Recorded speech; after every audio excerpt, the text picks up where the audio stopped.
Samantala, sa kauna-unahang pagkakataon, bibisita ngayong araw si Pangulong Aquino sa Lanao del Sur upang pangunahan ang groundbreaking ceremony ng itatayong Information Technology Building sa Mindanao State University sa Marawi City.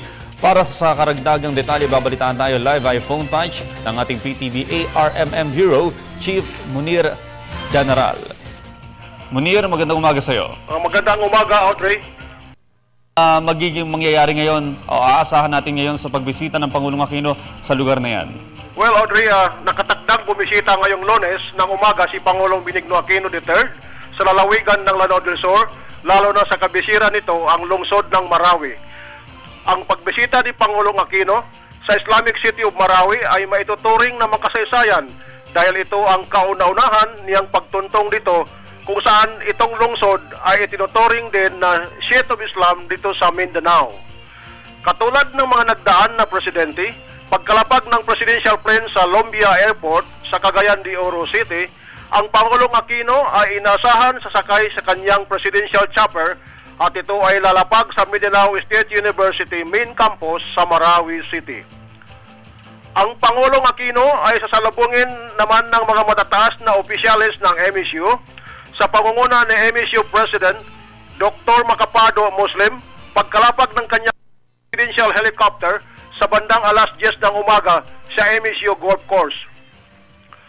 Kaagad naman aasistihan ng MSU President si Pangulong Aquino sa gaganapin na groundbreaking of the College of Information Technology Building na nasa loob din ng MSU Main Campus. Ipapaliwanag naman kay Pangulong Aquino ni Dr. Macapato Muslim bilang MSU President ang kahalagahan ng itatayo na 3 palapag na gusali kung saan dito ilalagay ang College of Information Technology. Layunin ng College of Information Technology ang mapaigting ang kakayahan nito bilang IT service arm ng universidad para mas lalong maging mahusay ito sa pamamahagi ng karunungan.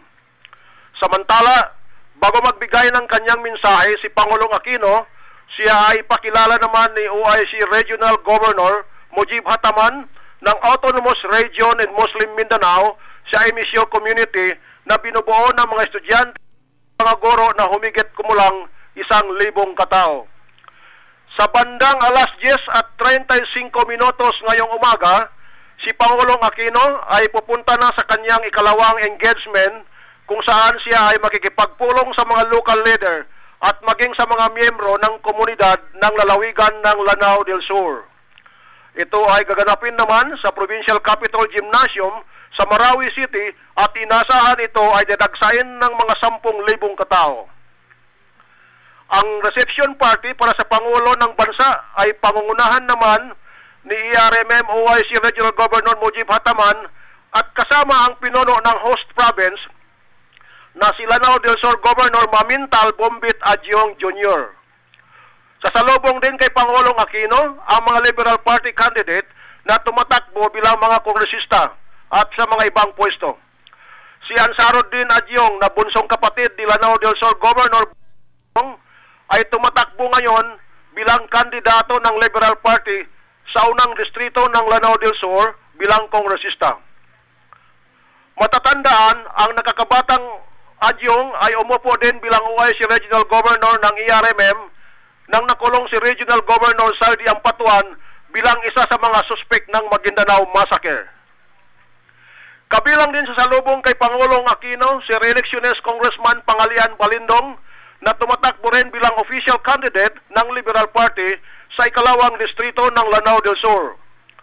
Si ARMM OIC Regional Governor Mujib Hataman ang standard bearer ng Liberal Party para sa pagka-ARMM Governor ay nakatakda magbigay ng kanyang mensahe hinggil sa mga reforma na tamo sa rehiyon sa panahon ng kanyang panunungkulan bilang officer in charge ng Office of the Regional Governor.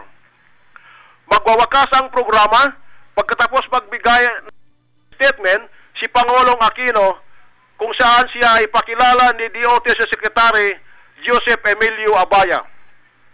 Kaugnay nito, ayon kay Samira Gotok na isa sa mga nakaupong OIC legislator mula sa Lanao del Sur sa Regional Legislative Assembly ng ARMM, anya, bilang pagpupugay at pagbibigay galang kay Pangulong Aquino ay magkakaroon ng human chain ang mga miyembro ng civil society sa kahabaan ng landas na tatahakin ng pinuno ng bansang Pilipinas hanggang humantong siya sa Provincial Capitol Gymnasium ng lalawigan ng Lanao del Sur.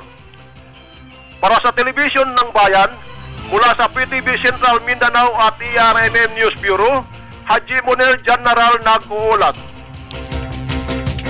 Maraming salamat, Munir General.